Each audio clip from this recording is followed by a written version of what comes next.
100 दिवस शेळी होऊन जगण्यापेक्षा एक दिवस वाघासारखं जगा.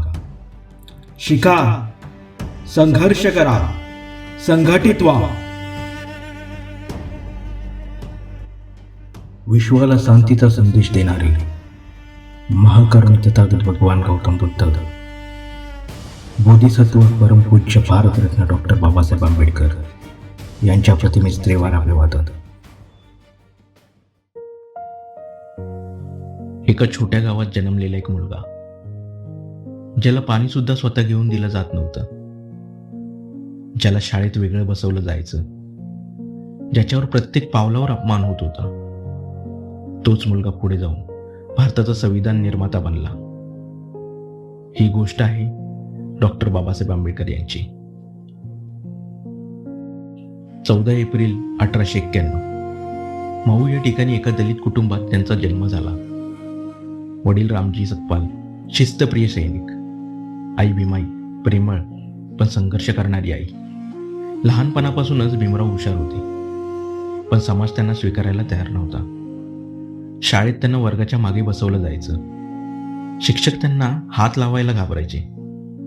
एक दिवस असा आला जेव्हा त्यांना तहान लागली, पण पाणी देण्यासाठी कोणी तयार नव्हतं. तो लहान मुलगा तहान सहन करत बसला. त्या दिवशी त्याच्या मनात एकच आग पेटली. एकदा ते आणि त्यांचे भाऊ प्रवास करत होते. कोणताही गाडीवाला त्यांना बसवायला तयार नव्हता, कारण ते अस्पृश्य होते. शेवटी एकाने बसवलं, पण स्वतः गाडी चालवली नाही.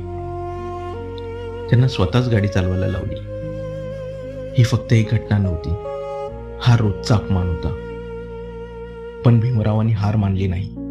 मी शिकेन आणि जग बदलून टाकेन. गरिबी, अपमान, अडचणी, पण शिक्षणाची भूक प्रचंड होती. ते युनिव्हर्सिटी ऑफ मुंबईमधून पदवीधर झाले. यानंतर त्यांनी परदेशात जाण्याचं स्वप्न पाहिलं आणि ते पूर्ण केलं. कोलंबिया युनिव्हर्सिटी येथे त्यांनी अर्थशास्त्र उच्च शिक्षण घेतलं. त्यानंतर लंडन स्कूल ऑफ इकॉनॉमिक्स येथे त्यांनी डॉक्टरेट पूर्ण केली. ते त्या काळातील सर्वात शिक्षित भारतीय बनले. भारतामध्ये परत आल्यावर त्यांनी फक्त स्वतःसाठी नाही तर समाजासाठी लढा सुरू केला. अस्पृश्यतेविरुद्ध, अन्यायाविरुद्ध 1927 साली त्यांनी महाड सत्याग्रह सुरू केला. पाणी हा सगळ्यांचा हक्क आहे. त्यांनी चौदार तळ्यातून पाणी पिऊन समाजाला मोठा संदेश दिला. नंतर त्यांनी कालाराम टेम्पल एंट्री मुवमेंट सुद्धा केलं. देव सर्वांचा आहे. त्यांच्या प्रत्येक आंदोलनात एकच संदेश होता, स्वाभिमानाने जगा. 1947 भारत स्वतंत्र झाला आणि त्या नव्या भारतासाठी एक मजबूत संविधान आवश्यक होते. ही जबाबदारी देण्यात आली डॉक्टर बाबासाहेब आंबेडकर यांना. त्यांनी असं संविधान तयार केलं ज्यात प्रत्येकाला समान हक्क मिळतो. Right to equality, freedom of speech, justice for all. भारतात लोकशाहीचा मजबूत पाया दिला. जीवनभर अन्याय सहन केल्यानंतर त्यांनी ठरवलं, मी हिंदू म्हणून जन्मलो, पण हिंदू म्हणून मरणार नाही. 1956 साली त्यांनी बुद्धिझम स्वीकारला.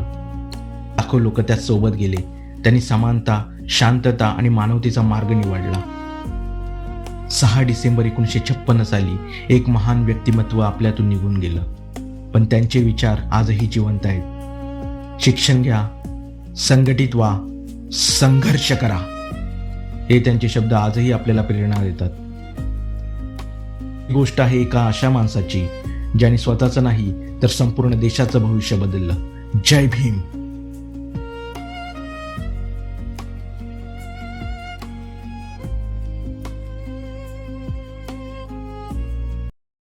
कसा वाटला व्हिडिओ? तुमचे मत कॉमेंटमध्ये नक्की सांगा. नवीन व्हिडिओ पाहण्यासाठी चॅनलला लाईक करा, सबस्क्राईब करा आणि बेल आयकॉनवर क्लिक करा. आणि हा व्हिडिओ तुमच्या मित्रांबरोबर शेअर करायला विसरू नका.